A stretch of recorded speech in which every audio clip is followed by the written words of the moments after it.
Selamat datang kembali di Novel Suara. Novel yang bakal Mimin bahas adalah novel Dokter Abadi Luar Biasa Perkotaan. Di video kali ini, Mimin akan membahas bab 261 sampai bab ke-270. Sebelum melanjutkan ke isi novel, mari kita dengarkan ringkasan video kali ini. Bab ke-261. Video kali ini diawali dengan kemurahan hati Xia Qianyu yang terus mengucurkan hadiah mewah untuk keluarga Fang Bai. Mulai dari jam tangan ratusan ribu hingga kalung berlian hampir 1.000.000 yuan. Keputusannya ini sukses membuat ibu Fang Bai terperangah sekaligus tersanjung. Perhiasan mahal dan produk kecantikan berkelas tersebut membuat seluruh keluarga terpesona hingga menganggapnya calon menantu idaman. Namun, Fang Bai mulai merasa curiga dan bertanya-tanya apa sebenarnya alasan tersembunyi di balik kebaikan yang terlampau berlebihan ini. Bab ke-262. Ketegangan mulai mencair saat Fang Bai meminta bantuan Xia Qianyu untuk memberikan pekerjaan bagi kerabatnya. Xia Qianyu yang merupakan pemilik perusahaan kecantikan besar menyambut permintaan tersebut dengan penuh kasih sayang. Membuat keluarga Feng terperangah. Sikap mereka yang begitu akrab memicu desas-desus di kalangan keluarga. Besar bahwa mereka tengah menjalin hubungan asmara yang serius. Fokus beralih pada kabar kejatuhan keluarga Fang Kun yang memicu perayaan warga. Di tengah suasana itu, ibu Fang Bai mulai menginterogasi putranya mengenai status hubungan mereka. Yang dijawab dengan santai oleh Fang Bai. Bab ke-263. Ibu Fang Bai kebingungan mencari hadiah balasan yang pantas untuk Xia Qianyu. Melihat hal itu, Fang Bai menyerahkan sebuah mutiara bercahaya bernilai fantastis dari cincin spasialnya demi membantu sang ibu. Di sisi lain, kehangatan makan malam bersama keluarga membuat Xia Qianyu terharu. Suasana kian manis saat sang ibu menyerahkan mutiara tersebut sebagai pusaka keluarga penanda restu. Bab ke-264.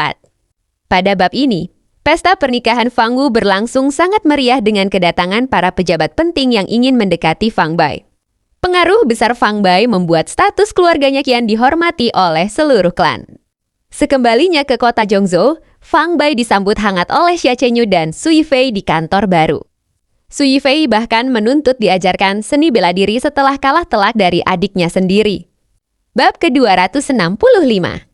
Su Yifei memohon bimbingan seni bela diri kepada Fang Bai setelah melihat perkembangan pesat saudarinya. Kesepakatan tercapai sebelum mereka bersama Xia Qianyu berkeliling meninjau markas baru perusahaan. Kecantikan yang kini berkembang pesat.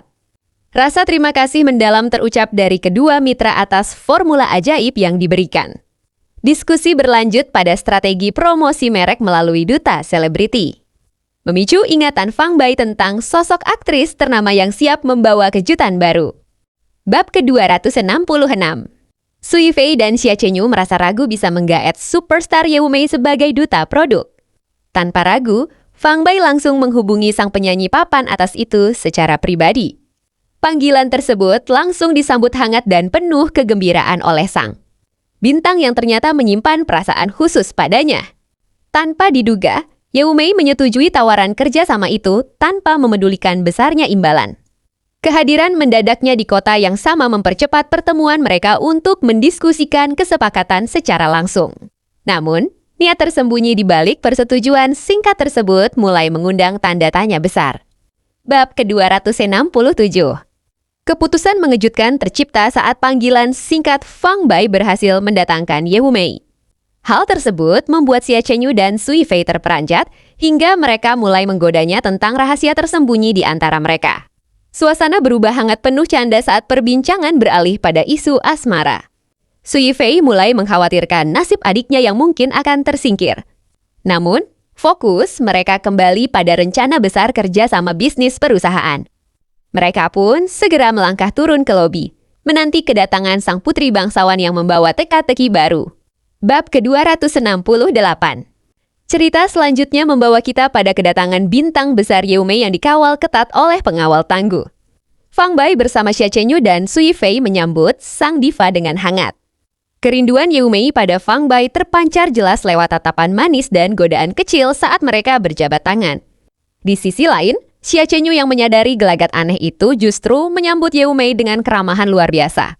Kedua wanita berparas memikat ini dengan cepat menjadi akrab saat saling berbagi kisah bagaimana sosok Fang Bai pernah menjadi penyelamat hidup mereka. Bab ke-269. Kesepakatan endon produk kecantikan berhasil dicapai dengan biaya simbolis berkat bantuan Fang Bai. Setelah makan siang bersama dan memberikan petunjuk bela diri kepada Sui Fei, sang dokter muda sepakat menemani Xia Chenyu dan Yue Mei berbelanja. Kedua wanita cantik itu segera berhias serba tertutup demi menyembunyikan identitas mereka dari kejaran penggemar. Namun, rencana jalan-jalan santai mereka menemui hambatan tak terduga di lobi gedung. Pengawal pribadi Yue Mei bersikeras melarang sang bintang keluar tanpa pengawalan ketat keluarga Ye. Bab ke-270. Di bab akhir video kali ini, Yue Mei baru-baru ini mengetahui dari Fang Bai bahwa seperti dirinya, Xia Chenyu tidak hanya diselamatkan oleh Fang Bai tetapi juga menerima ajarannya, yang berubah menjadi seorang seniman bela diri. Yue Mei awalnya mengira bahwa dia memiliki hubungan yang lebih dekat dengan Fang Bai. Tetapi dia tidak menyangka bahwa Xia Chenyu juga memiliki hubungan berlapis-lapis di atasnya, termasuk menjadi salah satu pemegang saham di perusahaan Xia Chenyu. Dia melirik layar, melihat bahwa gadis itu menelepon dan jantungnya berdegup kencang. Dia segera meraih telepon dan menekan tombol jawab. Apakah akan ada kejutan tak terduga di bab berikutnya?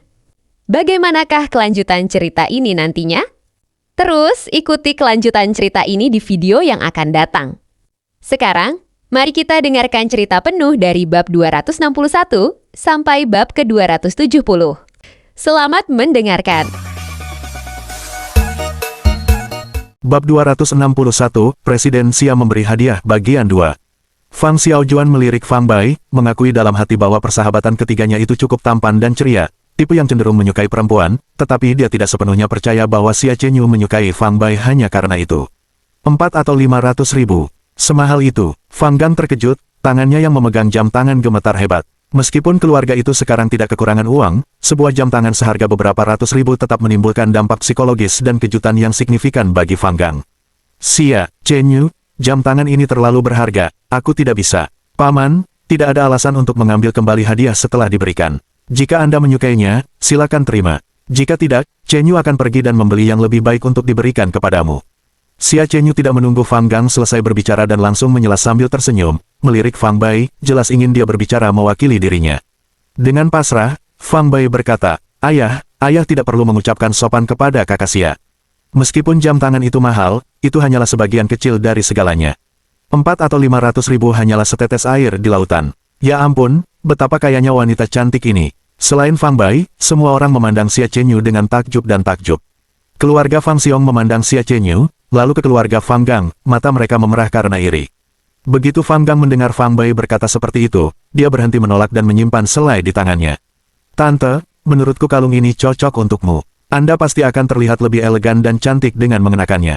Sini, biar aku bantu kamu mencobanya sekarang. Xia Chenyu mengeluarkan kalung berlian dari kotak hadiah lain, wajah cantiknya tersenyum. Dia berjalan di belakang Yang Mei dan secara pribadi memasangkan kalung itu padanya. Kalung ini sangat cocok dengan kepribadianmu, Bibi. Fang Bai, bagaimana ekosistemnya? Setelah membantu Yang Mei memasangkan kalung, Xia Chenyu berdiri di depannya, memandanginya dari atas ke bawah, dan memujinya dengan senyuman yang lebar. Tidak buruk. Tatapan Fang Bai ketika ibunya terdiam, lalu dia mengangguk sambil tersenyum. Dan memang, dengan kalung itu, ibunya memancarkan aura mulia dan anggun yang khas, pakaikan dia pakaian mewah, dan dia tidak akan kalah dengan sosialita kaya manapun. Karena Yang Mei sendiri tidak bisa melihat efek kalung itu, dia bertanya kepada Fang Gang dan putrinya, bagaimana menurut kalian, sayangku dan Yun? Apakah ini terlihat bagus? Fang Gang mengangguk dengan antusias. Meskipun dia tidak berbicara, matanya mengatakan semuanya. Fang Yun berseru berlebihan, wow, ini sangat indah.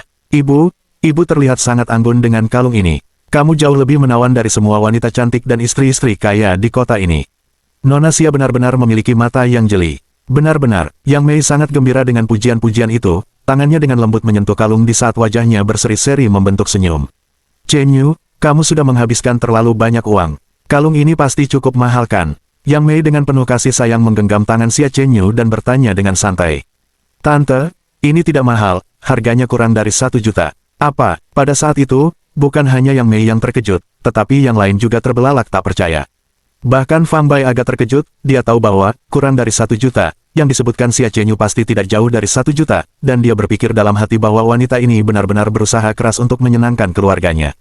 Kak Xia, ini agak terlalu mahal. Fang Bai berkata sambil tersenyum kecut. Dibandingkan dengan bantuan yang telah Anda berikan kepada saya, berapa jumlah uang ini? Xia Chenyu menatap Fang Bai dan berbicara dengan lembut, memenuhi kelembutan. Saat Fang Bai bertatapan dengannya, jantungnya berdebar kencang. Sejak bertemu Xia Chenyu, dia hanya melihat Xia Chenyu sebagai sosok yang menawan, penuh gairah, dan penuh daya pikat. Ini adalah pertama kalinya dia melihatnya menunjukkan perilaku yang begitu penuh kasih sayang. Setelah menyiarkannya yang pertama, Yang Mei tidak lagi mengucapkan pesan formal dengan Xia Chenyu dan dengan senang hati menerima kalung itu. Yang Mei datang menemui Xia Chenyu sebagai pacarnya, berpikir bahwa mereka akan segera menjadi keluarga. Karena percaya bahwa itu adalah hadiah dari calon cucu perempuan yang sedang memberi hormat kepada ibu mertuanya, dia memutuskan untuk menerima hadiah itu apapun yang terjadi, dengan rencana untuk membalasnya nanti. Saat memikirkan cara membalas hadiah, Yang Mei mulai khawatir, tidak yakin hadiah apa yang cocok untuk diberikan. Keluarga mereka dulunya miskin, dan baru beberapa bulan terakhir sejak klinik pengobatan tradisional mulai mengubah keadaan, menghasilkan penghematan beberapa ratus ribu. Namun, mengingat hadiah pertama Xia Chenyu bernilai beberapa ratus ribu atau bahkan 1 juta, bagaimana mungkin mereka, dengan kemampuan finansial mereka yang terbatas, dapat memberikan hadiah yang tidak terlalu murah atau terlalu biasa tanpa merasa malu. Saat Yang Mei mengirimkan hal ini, Xia Chenyu memberikan hadiah lain kepada Fang Yun, sepasang gelang giok bernilai beberapa ratus ribu. Fang Yun juga menganggap Xia Chenyu sebagai pacar adik laki-lakinya dan sangat menyukai gelang giok tersebut. Tanpa ragu, dia berterima kasih kepada Xia Chenyu, menerima hadiah itu dengan senyum lebar, dan segera memakainya di pergelangan tangannya. Fang Xiaojuan mengamati kalung berlian di leher bibi Yang Mei dan kemudian gelang giok di pergelangan tangan sepupu Fang Yun, kedua barang yang sangat ia idam-idamkan, hampir meneteskan air liur karena iri. Melihat beberapa kotak hadiah lagi di depan Xia Chenyu, jantungnya berdebar kencang karena gembira, bertanya-tanya apakah ada hadiah juga untuknya. Xia Chenyu tidak mengecewakan Fang Xiaojuan, dia menyerahkan kotak-kotak hadiah yang tersisa kepada Fang Xiaojuan dan yang lainnya, sambil tersenyum berkata, ini adalah produk kecantikan dan perawatan kulit terbaru dari perusahaan kami, termasuk dalam set kelas atas. Saya harap Anda akan menyukainya. Fang Xiaojuan membuka kotak hadiahnya dan sangat gembira hingga hampir melompat, sambil berseru, set 3 dalam 1 ini harganya 8.888 yuan di toko, aku sudah lama ingin menyimpannya, tapi terlalu mahal, dan aku tidak tega. Terima kasih, Nona Xia, saya sangat menyukai hadiah ini. Xia Chenyu menjawab sambil tersenyum, aku senang kau menyukainya. Meskipun hadiah yang diberikan Xia Chenyu kepada Fang Xiaojuan dan yang lainnya jauh lebih berharga daripada yang diberikannya kepada keluarga Fang Bai, tidak seorang pun merasa tidak puas. Lagi pula, mereka belum mengenal Xia Chenyu sebelumnya, dan menerima hadiah saja sudah sangat menyenangkan, apalagi hadiah itu cukup mahal. Hadiah-hadiah murah hati dari Xia Chenyu dengan cepat memikat semua orang yang hadir. Cantik, anggun, pandai berbicara, dan berpengetahuan luas tentang etika sosial, apa yang tidak disukai dari wanita seperti itu, siapa yang tidak akan menerimanya. Selain Fang Bai, semua orang mengerumuni Xia Chenyu seperti bintang-bintang di sekitar bulan. Terutama Yang Mei, menggenggam tangan Xia Chenyu dengan erat, mengajukan berbagai macam pertanyaan seolah-olah seorang ibu mertua bertemu menantunya untuk pertama kalinya. Xia Chenyu sepertinya tidak keberatan sama sekali, dia pertanyaan menjawab Yang Mei dan menyatakan malu-malu dan pendiam, sesekali melirik Fang Bai dengan kedipan mata yang main-main. Fang Bai berpikir bahwa wanita ini agak aneh hari ini, bahkan jika dia ingin mengambil hati keluarganya, apakah dia harus sejauh ini? Bab 262, apakah mereka pacaran? Mungkinkah dia benar-benar ingin menjadi menantu keluarga Fang? Saat memikirkan hal itu, jantung Fang Bai berdebar kencang. Melihat Xia Chenyu dengan wajah bak malaikat dan tubuh bak iblis, ia berpikir bahwa memiliki wanita dengan akar spiritual bawaan bukanlah hal yang buruk, jika ia bersedia menjadi rekan kerjanya di masa depan. Jalan menuju ilmu bela diri tidak hanya panjang, tetapi juga penuh bahaya dan kesulitan. Memiliki seseorang di sisi kita berarti tidak merasa terlalu kesepian dan terlindungi. Namun, ada syarat untuk menjadi pasangannya, dan bukan sembarang praktisi bela diri pria dan wanita yang bisa melakukannya. Pertama, syaratnya adalah fisik pria dan wanita tidak bertentangan, misalnya, seorang praktisi bela diri dengan akar roh air tidak dapat berlatih bersama dengan seseorang yang memiliki akar roh api, karena hal itu tidak hanya tidak bermanfaat bagi latihan mereka, tetapi justru dapat membahayakan. Kedua, hal itu mensyaratkan bahwa kedua belah pihak benar-benar saling menyukai dan memiliki kasih sayang serta pengertian yang timbal balik. Jika mereka berada di kasur yang sama tetapi memiliki mimpi yang berbeda, dengan keselarasan di permukaan namun terasing dalam jiwa, maka pelatihan bersama mereka tidak akan memberikan hasil apapun. Xia Chenyu tertarik pada Fang Bai, dan Fang Bai juga menyukai Xia Chenyu. Selain itu, Fang Bai, yang dikenal sebagai tubuh sejati kekacauan, yang dapat berharmoni dengan semua jenis akar, cocok untuk menerima wanita dengan fisik apapun, sehingga keduanya akan sangat cocok sebagai pasangan otomotif. Hanya saja, jika dia berhasil menembus tubuh yin primordialnya sebelum tingkat kerusakan Xia Chenyu meningkat ke alam bawaan, itu berarti menghancurkan fondasi bela dirinya, yang akan berdampak buruk pada kerusakannya di masa depan, jadi Fang Bai belum ingin mempertahankannya. Jika tiba saatnya Xia Chenyu naik ke alam bawaan, dan mereka masih memiliki perasaan sayang satu sama lain, maka menjadi pasangan ciuman akan menjadi hal yang wajar. Kerumunan orang memasuki rumah paman buyut Fang Bai dengan tawa dan percakapan, dan setelah berkumpul sebentar di ruang tamu, Fang Qiang dan putra Fang Wu pergi ke keluarga Jiang untuk membahas pengaturan pernikahan untuk besok. Kepala desa Fang digulingkan, dan Fang Kun ikut bersamanya, jadi kali ini, ketika mengunjungi keluarga Jiang, baik Fang Qiang maupun Fang Wu penuh percaya diri, yakin bahwa pernikahan besok pasti akan berjalan sesuai rencana. Saudari Xia, aku ingin meminta bantuanmu. Setelah paman buyut Fang Qiang dan sepupu Fang Wu pergi, Fang Bai berkata kepada Xia Chenyu sambil tersenyum. Apakah kita masih perlu bersantai terlalu formal satu sama lain? Katakan saja padaku, apapun itu, aku akan menyukainya. Mata indah Xia Chenyu menatap Fang Bai, suaranya begitu lembut hingga bisa meluluhkan hati seseorang, dan menjalankannya dipenuhi dengan kasih sayang yang abadi. Pada saat itu, untuk mengatakan bahwa tidak ada hubungan khusus di antara mereka, tidak ada orang yang hadir akan mempercayainya. Bibi saya, paman ipar saya, dan sepupu saya ingin melamar pekerjaan di perusahaan Anda. Apakah Anda ingin mengatur sesuatu untuk mereka? Sepupu saya kuat dan bisa menjadi asisten ketua tim di bidang keamanan. Bibi dan paman ipar saya sudah agak tua, jadi mungkin mereka bisa diberi tugas-tugas yang lebih santai. Saudari Xia, apakah kedengarannya baik-baik saja? Fang Bai menunjuk ke arah bibinya, Fang Ying, dan keluarganya yang berjumlah 3 orang, meminta pendapat Xia Chenyu. Barulah kemudian Fang Ying menyadari bahwa ketika Fang Bai belum lama ini mengatakan ingin memperkenalkan keluarganya untuk bekerja di perusahaan seorang temannya, teman yang maksudnya adalah wanita cantik yang ada di hadapannya ini. Menyadari bahwa wanita ini dapat menentukan nasib pekerjaan keluarganya hanya dengan satu kata, Fang Ying, Li Tizu, dan Li Hu menjadi cemas, menatap Xia Chenyu tanpa berkedip, takut dia akan mengucapkan kata tidak. Tentu saja tidak masalah jika Anda yang mengaturnya. Xia Chenyu langsung setuju tanpa ragu, sambil tersenyum kepada anggota ketiga keluarga Fang Ying, selamat datang di perusahaan kecantikan. Jika kamu bersedia, kamu bisa mulai bekerja di perusahaan besok. Fang Bai sambil tersenyum, Bibi, saudari Xia adalah pemilik perusahaan kecantikan, perusahaan tempat Bibi akan bekerja adalah miliknya. Jika ada masalah di tempat kerja, Anda bisa langsung menemuinya. Setelah mendengar bahwa Xia Chenyu adalah presiden sebuah perusahaan besar di kota itu, dan mempertimbangkan bahwa mereka akan bekerja di bawah, keluarga Fang Ying menjadi semakin gelisah dan tegang, tidak tahu harus berbuat apa. Presiden Xia adalah presiden perusahaan kecantikan. Fang Xiaojuan bertanya dengan terkejut. Dia saja melihat hadiah yang dikirim Xia Chenyu, yang sebagian besar terdiri dari rangkaian perawatan kulit, perusahaan kecantikan, dan berasumsi bahwa pekerjaan baru mungkin terkait dengan industri kecantikan. Namun, dia tidak pernah membayangkan bahwa Xia akan menjadi presiden dari perusahaan kecantikan. Apa kabar, sepupu kedua? Dia tidak cocok untuk peran itu. Fang Bai memiliki kesan buruk terhadap sepupunya yang bekerja di departemen pemerintahan dan menganggap dirinya lebih unggul. Dia bertanya dengan acuh tak acuh. Tidak, bukan seperti itu. Fang Xiaojuan buru-buru berjabat tangan dan berkata, saya tidak menyangka kepala perusahaan besar itu begitu muda dan cantik. Sikap angkuh yang pernah terpancar darinya telah menghilang tanpa jejak, digantikan oleh aura ketakutan dan kerendahan hati. Pujian Fang Xiaojuan untuk Xia Chenyu datang dari lubuk hatinya. Menjadi begitu muda dan cantik, namun memimpin sebuah perusahaan yang ditakdirkan untuk menjadi besar dan terkenal di seluruh Huaxia adalah hal yang langka bahkan di seluruh Huaxia. Wali kota Zhongzhou hadir untuknya, presiden, perusahaan kecantikan, adalah pacarnya, Fang Bai akan melambung tinggi di masa depan. Keluarga Fang Xiong memandang Fang Bai, yang sedang berpikir dan tertawa bersama Xia Chenyu dan yang lainnya dengan iri dan gembira.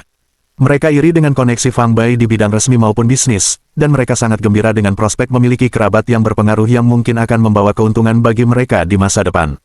Tak lama kemudian, Fang Qiang dan putranya, Fang Wu, kembali dari keluarga Jiang. Ekspresi kemenangan dan kegembiraan mereka menunjukkan bahwa perjalanan mereka sangat sukses. Bagaimana persiapan pernikahan eksklusif saya? Fang Bai bertanya sambil berdiri dan tersenyum, menyapa paman dan sepupunya. Sudah, pernikahan akan tetap berlangsung sesuai rencana besok. Fang Qiang berkata dengan gembira, lagi pula, orang tua Jiang Han telah meminta maaf dan mencabut tuntutan tidak masuk akal yang pernah mereka ajukan sebelumnya. Sambil berhenti sejenak, dia menambahkan, keluarga Jiang memang memiliki telinga yang tajam, mereka sudah tahu tentang kejatuhan Fang Kun. Dan Fang Kun saat ini sedang menjalani pembebasan bersyarat karena alasan medis, tetapi akan kembali ke penjara setelah sembuh. Hehe, kejahatan yang dilakukan ayah dan anak itu selama bertahun-tahun terlalu banyak untuk didokumentasikan. Rumornya, hukuman mereka bisa sangat berat, mereka mungkin tidak akan pernah keluar seumur hidup mereka. Fang Wu berkata, kejahatan pada akhirnya akan mendapat balasan setimpal. Kejatuhan mereka adalah akibat dari kesalahan mereka sendiri. Ketika berita tentang kejatuhan Fang Kun menyebar, banyak penduduk desa menyalakan petasan untuk merayakan penangkapan Fang Kun dan Fang Kun. Fang Bai dan yang lainnya memang mendengar suara kembang api di kejauhan, mengira itu karena pernikahan atau pembukaan bisnis di kota, tapi ternyata itu karena alasan ini. Sebelum makan siang, Yang Mei memanggil putra ke ruangan lain dan bertanya dengan suara pelan dan penuh rahasia, "Nak, jujurlah aku, apakah kau dan Chen Yu, gadis itu, berpacaran?" Fang Bai memutar matanya dan berkata, "Jika aku bilang tidak, apakah kau akan mempercayaiku?" "Tentu saja tidak," Yang Mei berkata, "jika kamu tidak berpacaran, apakah gadis itu akan menjadi yang terbaik untukmu? Apakah dia akan mengirimkan hadiah semahal itu kepada kita? Dan juga, cara gadis itu memandangmu benar-benar memenuhi kasih sayang, jelas sekali dia mencintai lubuk hatinya." Fang Bai tahu ibunya telah salah paham sepenuhnya dan tidak mau repot-repot menjelaskan. Dia memegang tangannya dengan acuh tak acuh dan berkata dengan santai, "Jika dinding itu benar, maka memang benar." Bab 263, Pusaka Keluarga. Yang Mei menambahkan, "Aku baru saja menanyakan umur Chen Yu, dan sepertinya dia lebih dari 3 tahun lebih tua darimu. Tapi dia memang cantik alami dan terlihat berusia sekitar 20 tahun. Berdiri di sebelahmu, kalian berdua sangat serasi. Selain itu, seorang wanita yang lebih tua 3 tahun, menggenggam sebongkah emas, itu adalah hal yang baik."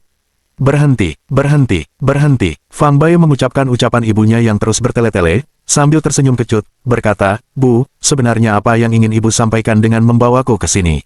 Mendesah. Mendengar pertanyaan putra, Yang Mei langsung tampak sedih dan mengerutkan kening. "Chen Yu baru saja memberi kita hadiah yang sangat berharga. Menurut adat, sebagai orang tua, saya perlu memberikan sesuatu sebagai balasannya. Tidak bisakah kamu memberikan sesuatu yang tidak seimbang? Apa yang perlu dikhawatirkan?" Yang Mei mengeluh, "Mudah bagimu untuk mengutarakan, tapi apa yang harus kuberikan padanya? Memberikan sesuatu yang murah akan mengundang, kita tidak mampu memberikan sesuatu yang terlalu mahal. Ini membuatku stres." Hati Fang Bai bergetar dan, saat ibunya, Yang Mei, tidak memperhatikan, tangan kanannya dengan sentuhan lembut cincin spasial di tangan kirinya, dan sebuah mutiara bercahaya berbentuk oval seukuran telur muncul di telapak tangan kanannya. "Bu, saya mentraktir seorang teman di Yanjing, dan dia memberi saya mutiara bercahaya ini sebagai ucapan terima kasih. Kamu bisa memberikannya kepada kakak Xia." Fang Bai tersenyum, lalu menyerahkan mutiara bercahaya di tangannya kepada ibunya, Yang Mei. "Ini, apakah ini mutiara bercahaya? Cantik sekali." Yang Mei mengambil mutiara bercahaya dari tangan putra dan dengan hati-hati memainkannya di telapak tangan.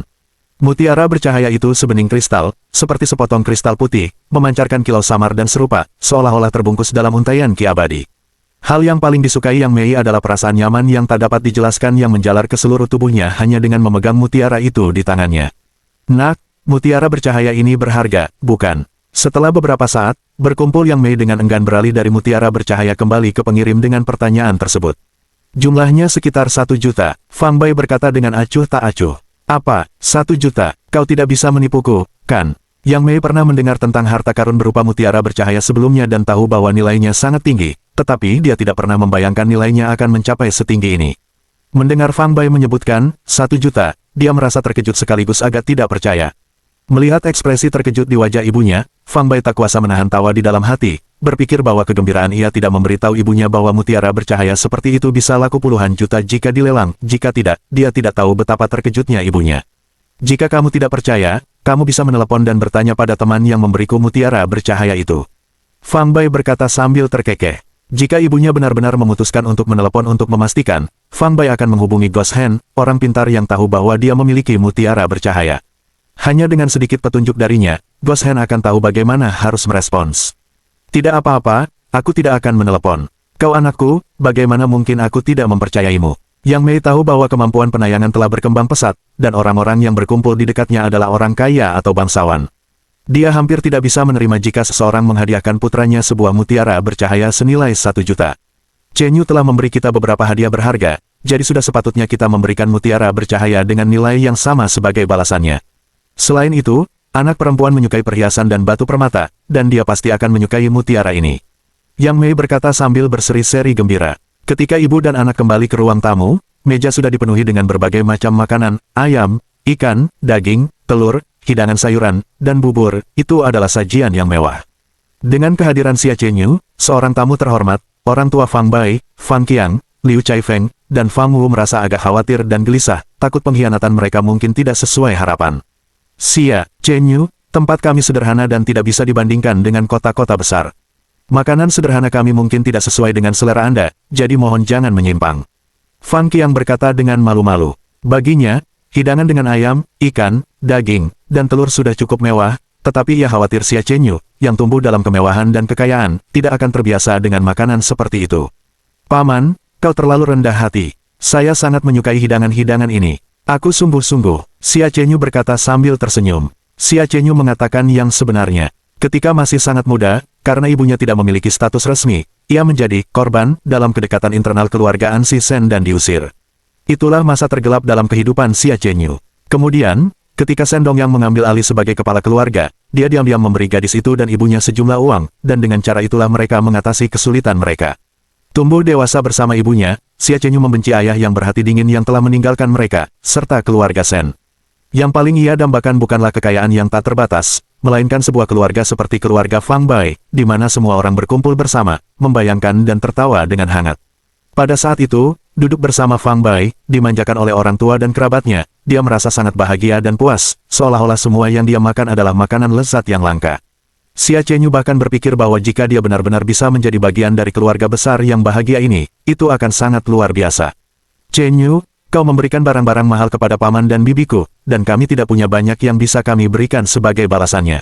Mutiara ini adalah pusaka dari keluarga Fang kami, ambillah. Saat makan, Yang Mei tiba-tiba meraih tangan Xia Chenyu dan meletakkan mutiara bercahaya yang ia terima dari Fang Bai ke tangan Xia Chenyu. Ketika Fang Bai mendengar bahwa mutiara bercahaya yang dia bawa telah berubah menjadi harta pusaka leluhur menurut kata-kata ibunya, dan ibunya berbicara dengan penuh keyakinan, dia tidak bisa menahan tawa dalam hati. Tante, mutiara ini sangat berharga. Xia Chenyu memancarkan mutiara bercahaya di tangannya dan tak kuasa menahan napas. Yang Mei tidak mengetahui nilai sebenarnya dari mutiara ini, tetapi Xia Chenyu memiliki perkiraan yang cukup baik. Tahun lalu, Xia Chenyu menghadiri lelang di Pulau Hong Kong bersama teman-temannya dan melihat mutiara bercahaya yang dilelang. Ukurannya lebih kecil dari yang sekarang dipegangnya, dan kualitasnya lebih rendah, namun harganya sangat tinggi, yaitu 5 juta. Dari situ, Xia Chenyu menduga bahwa mutiara yang dipegangnya pasti bernilai jauh lebih mahal daripada mutiara yang dilelang.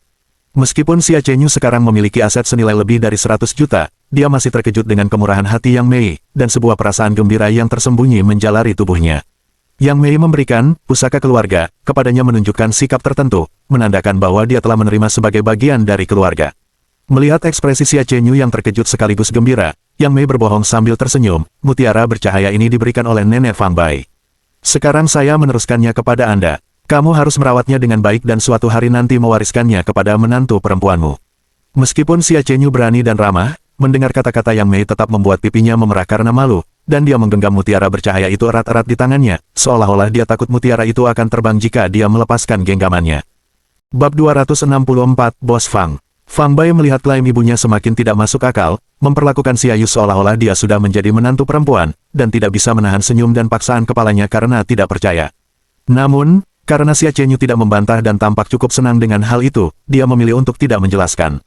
Xia Chenyu awalnya ingin tinggal dan menghadiri pernikahan Fang Wu bersama Fang Bai keesokan harinya, tetapi dia harus memaksa kembali ke kota Zhongzhou setelah makan siang karena mendesaknya perusahaannya. Sebelum pergi, Xia Chenyu memberi Fang Wu hadiah uang tunai sebesar 10.000 yuan sebagai kado pernikahan, lalu mengirim pesan kepada Fang Ying dan keluarganya untuk mengunjunginya di perusahaan kecantikan di kota Zhongzhou lusa. Keesokan paginya, pernikahan Fang Wu dan Jiang Han berlangsung meriah dan ramai. Yang mengejutkan keluarga Fang Qiang adalah, selain kerabat dan teman yang mereka undang, banyak juga tamu yang tidak diundang, dan hampir semua tamu yang tidak diundang itu adalah tokoh penting di kota tersebut. Di antara para tamu tak diundang tersebut Wang Bin, yang untuk sementara mengambil alih tugas kepolisian kota setelah Liu yang digulingkan, dan beberapa petugas yang memiliki hubungan baik dengan Wang Bin. Selain Wang Bin, kepala berbagai departemen di kota itu juga datangan satu persatu. Orang-orang ini tidak tinggal untuk makan, melainkan memberikan hadiah uang tunai, beberapa kata ucapan selamat, lalu pergi. Fang Qiang mengerti bahwa orang-orang penting ini, yang biasanya tidak akan pernah bisa mereka dekati, datang ke rumah mereka hanya karena Fang Bai. Baru kemarin, Wali Kota Lu, karena sebuah panggilan telepon dari Fang Bai, meninggalkan semua pekerjaannya dan memindahkan ke kantor polisi kota secepat mungkin, dan setelah bertemu Fang Bai, menyampaikan pesan dengan penuh hormat dan rendah hati. Kemudian, karena marah atas penangkapan Fang Bai, ia segera mencopot Fang Kun dan Liu yang dari jabatan resmi mereka. Peristiwa ini disaksikan oleh beberapa petugas di kantor polisi kota Kuilfang, dan berita tersebut dengan cepat menyebar melalui mereka hingga para pemimpin setempat, membuat mereka menyadari bahwa Fang Bai adalah orang yang sangat penting. Meskipun para pejabat ini tampak berpengaruh di kota itu, dibandingkan dengan wali kota Lu, mereka tidak berarti apa-apa. Tidak mudah bagi mereka untuk bertemu dengan wali kota pada hari-hari biasa, dan kedatangan Fang Bai memberi mereka kesempatan untuk berhubungan dengan wali kota Lu. Oleh karena itu, terjadilah kejadian hari ini di mana orang-orang datang tanpa diundang. Fang Bai juga menyadari hal ini, karena ia tahu bahwa para pejabat tersebut sangat ingin memberikan kesan baik padanya untuk menciptakan peluang bagi kemajuan karir mereka di masa depan berkat hubungan dengan Lu Xinghe. Namun, Fang Bai biasanya tidak tertarik pada urusan resmi semacam itu, tetapi jika ada kesempatan, seperti bertemu dengan pejabat yang jujur namun kurang beruntung seperti Wang Bin, dia tidak setuju untuk memberikan rekomendasi untuk membantu. Setelah pesta pernikahan yang meriah dan penuh kegembiraan berakhir, Fang Wu dan istrinya yang baru menikah, Jiang Han, sekali lagi menyampaikan rasa terima kasih mereka kepada Fang Bai. Kejatuhan dan penangkapan Fang Kun serta pemecatan kepala polisi kota Liu yang semuanya disebabkan oleh Fang Bai, pemindahan Fang Wu ke sebuah sekolah di kota juga dibantu oleh sepatah kata dari Fang Bai. Ketika Jiang Han, sang pengantin wanita, mengetahui hal-hal ini dari suaminya, Fang Wu, dia merasa bersyukur sekaligus kagum saat bertemu Fang Bai. Bahkan Fang Xiaojuan, yang bekerja di kantor pemerintahan kota dan merupakan sekutu Fang Bai, secara tak terduga dipindahkan ke departemen yang memiliki izin nyata di kota tersebut setelah kejadian ini. Setelah kejadian ini, status keluarga Fang Bai di dalam klan Fang meroket secara dramatis, dan sejak saat itu, tidak ada yang berani meremehkan mereka. Tidak lama setelah pernikahan Fang Wu, Fang Bai dan keluarganya meninggalkan kota Kuilfang dan kembali ke rumah mereka di kota Zhongshu. Pagi berikutnya, Xia Chenyu menelepon Fang Bai setelah mengetahui bahwa dia telah kembali ke kota Zhongshu dan mengundangnya untuk mengunjungi perusahaan kecantikan. Karena Fang Bai sekarang menjadi pemegang saham di beauty company, dan sudah lama tidak berkunjung, dia mendengar tentang pertumbuhan perusahaan yang pesat dan sangat ingin melihatnya sendiri. Oleh karena itu, setelah menerima undangan Xia Chenyu, dia langsung merasa nyaman. Ketika Fang Bai tiba di kantor pusat perusahaan kecantikan, ia melihat Xia Chenyu dan Su Yifei berdiri di sampingnya, dengan penuh harap menunggu kedatangannya.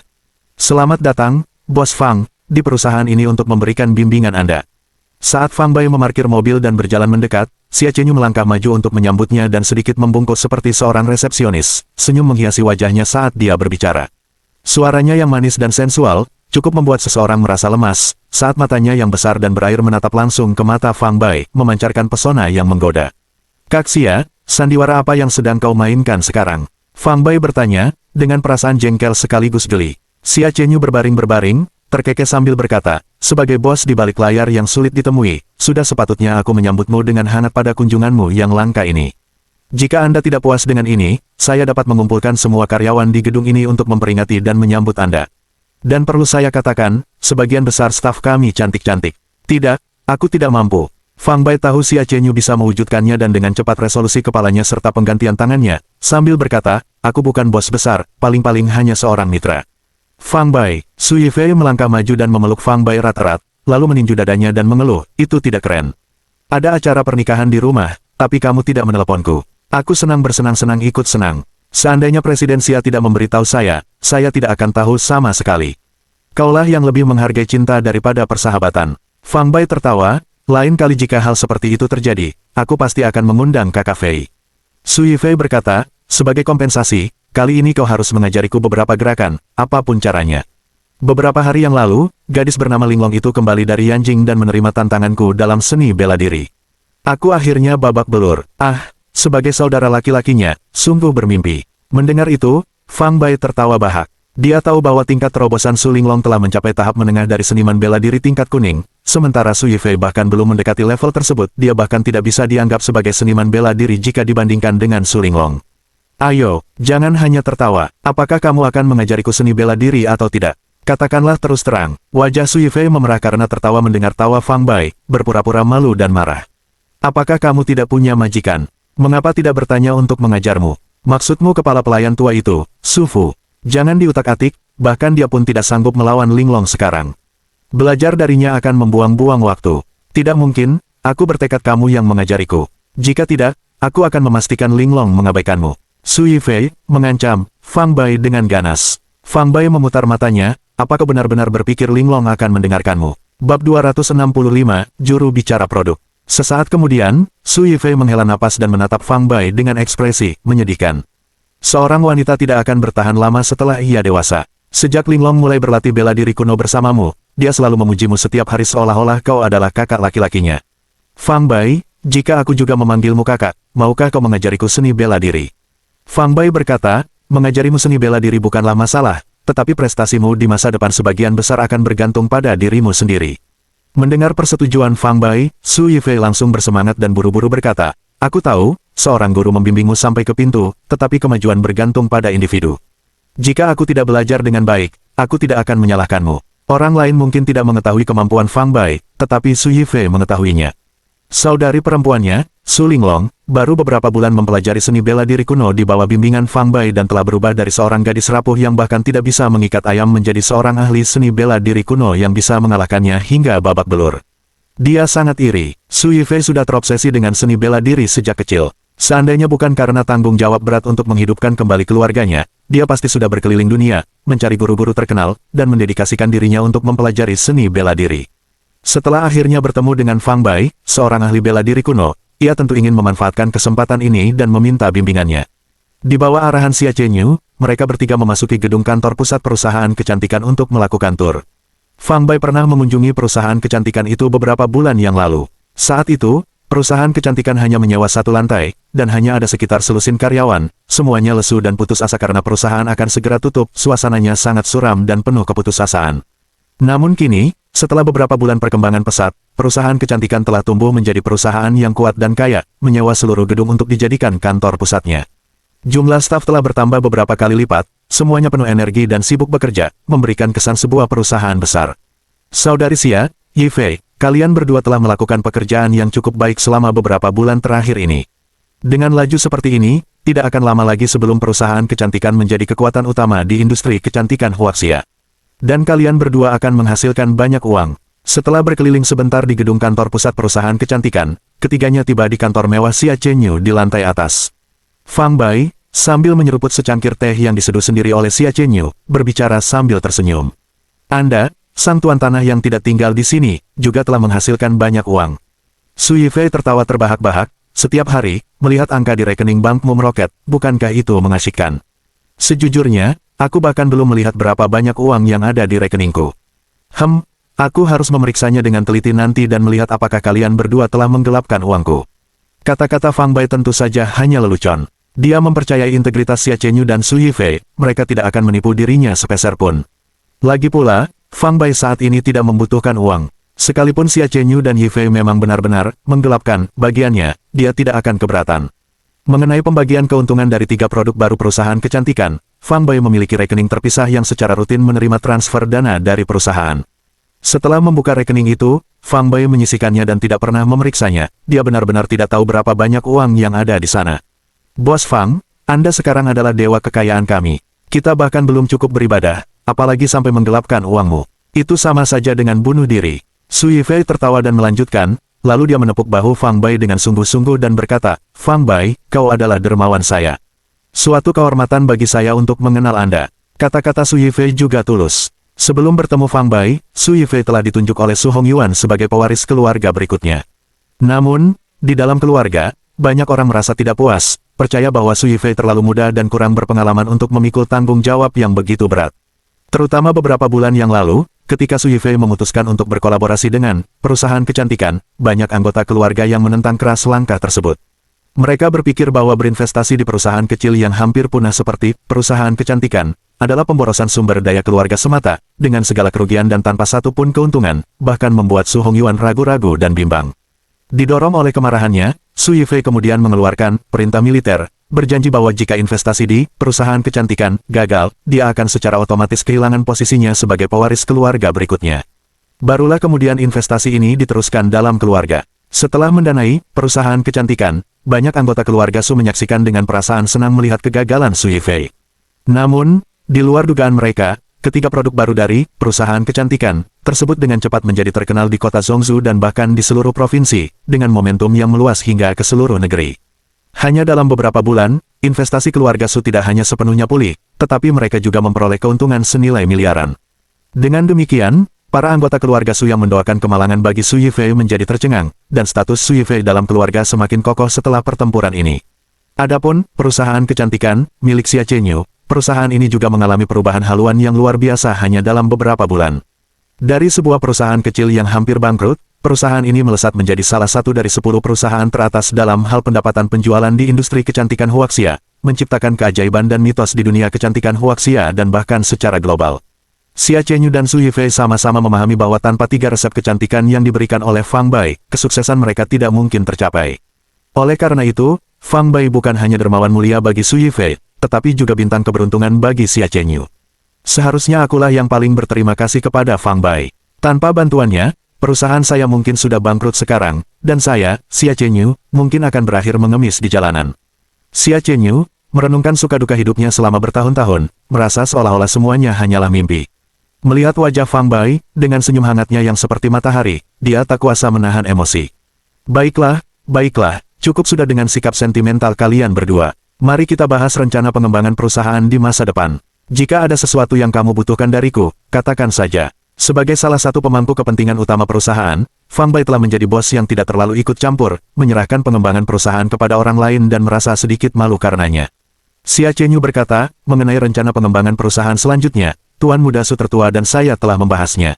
Kami berencana mengundang selebriti terkenal untuk menjadi juru bicara produk kami, guna memperluas popularitasnya dan menembus lebih banyak pasar.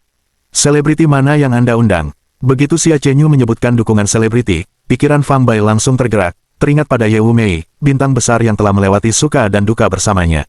Sejak Fang Bai menyelamatkan Ye Wumei dari wanita-wanita cantik yang penuh amarah, dan mengajarkan kepadanya seni angin yang disebut seni angin, Ye Wumei terus berhubungan dengan Fang Bai. Dia bahkan mengunjungi halaman rumah sewaan Fang Bai di Yanjing dengan kedok mencari bimbingan. Fang Bai merasa bahwa dengan sosok, penampilan, temperamen, dan ketenaran Ye Wumei di Huaxia, dia sangat cocok untuk menjadi juru bicara perusahaan kecantikan. Tentu saja, jika Xia Chenyu dan Su Yifei mengundang selebriti lain untuk menjadi duta merek, Fang Bai tidak akan keberatan. Bab 266, manfaat seharusnya tidak menguntungkan orang luar. Kami berencana mengundang kekasih nasional, Ye Wumei untuk menjadi juru bicara kami. Fang Bai, bagaimana menulis? Meskipun Xia Chenyu telah mengambil keputusan bersama Su Yifei, dia masih ingin meminta pendapat Fang Bai. Saya juga berpikir akan lebih tepat untuk mengundang Ye Wumei sebagai juru bicara. Fang Bai mengangguk dan berkata. Su Yifei menghela napas dan berkata, satu-satunya masalah adalah, mengundang Ye Wumei itu tidak mudah. Terakhir kali saya memeriksa, saya menemukan bahwa Ye Wumei belum pernah menjadi duta produk sejak debutnya. Kami telah menawarkan biaya endorsement sebesar 50 juta, tetapi masih belum ada persetujuan dari pengajuan. Jika dia akhirnya menolak, kami harus mengundang orang lain.